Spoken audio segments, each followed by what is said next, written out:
Alors, dans cette vidéo, je vais vous présenter l'évolution des coupes forestières sur des cartes qui correspond au feuillet 32E03. Alors, c'est parti. Alors, ce qu'on voit ici, ce sont les limites en jaune des municipalités avec les terres agricoles en polygone jaune. Alors, je vais enlever le fond des photos, des images satellites pour le remplacer par les limites de la carte du feuillet topographique 32E03. Alors, ces feuillets-là se trouvent à être, en fait, des cartes. Et la superficie que couvre ce feuillet est de 1000 km². Alors, ce que je vais faire tout de suite, c'est d'afficher à intervalles de 10 ans les coupes qui ont eu lieu. Alors, je vais commencer par les coupes qui ont eu lieu avant 1975. Alors, ce qu'on voit en blanc, ce sont ces fameuses coupes qui ont été faites avant 1975. Actuellement, bien, la forêt a repoussé et c'est une forêt qui est âgée de plus que 50 ans. Par la suite, il y a eu la cohorte 75-85 qui apparaît en ocre, suivie de la cohorte de 86 à 95. Et par la suite, il y a eu celle de 96 à 2005. Bon, celle-ci est un peu particulière parce qu'il y a eu le feu de Valparadis qui a été récupéré par l'industrie forestière.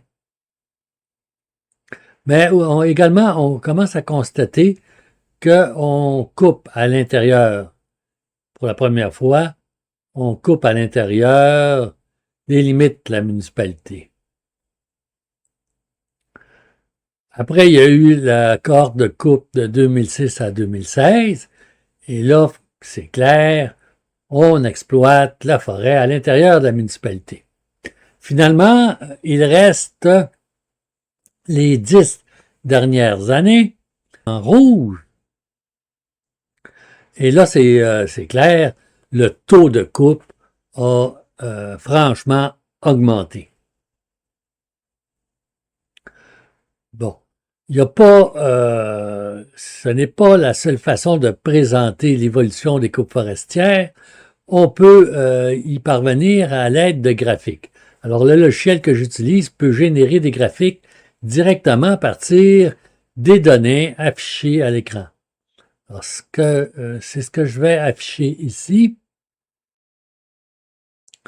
Alors, ce qu'on a, c'est un graphique avec une courbe qui augmente d'année en année. Et cette courbe, bien, indique la superficie coupée en hectares. Par exemple, ici, c'est 16 000 hectares pour une année déterminée. Alors, ce qu'il y a de particulier avec cette courbe, c'est qu'elle affiche des ruptures. Son profil n'est pas régulier. Et ces ruptures, bien, correspondent à des événements historiques.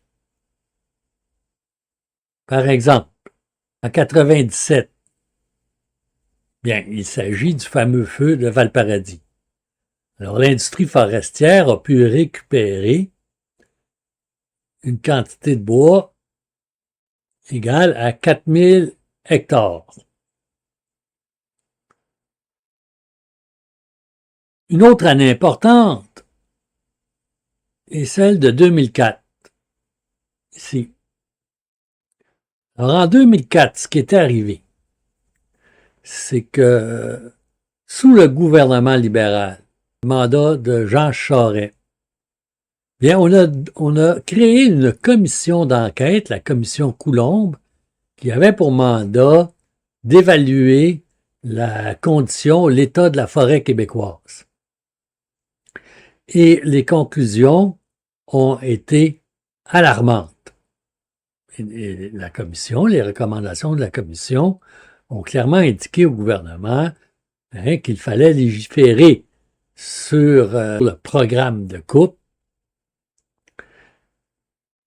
Et l'État, par la suite, a pris en charge la planification des coupes forestières. Et ce qui est arrivé ici, pour le feuillet 32E03, c'est qu'en 2013, ici,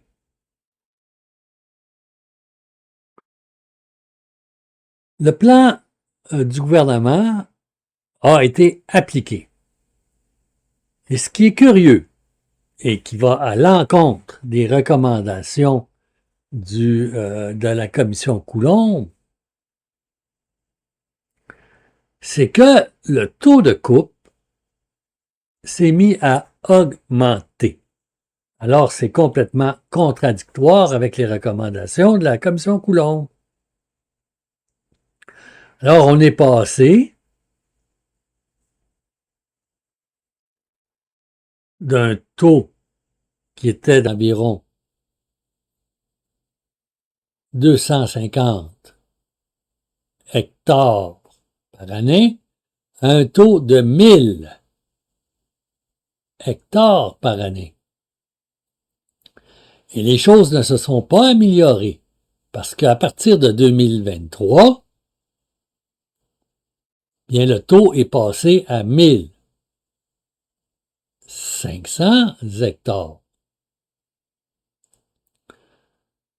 Alors, semblerait-il qu'il y a eu un effet pervers avec la commission Coulombe, c'est que si on a réduit l'exploitation dans certains secteurs de la province, ceux qui étaient plus rentables à exploiter se sont vus exploiter davantage.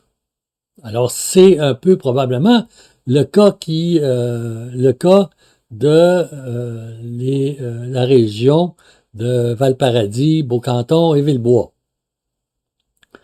Et j'aimerais ici ajouter quelque chose.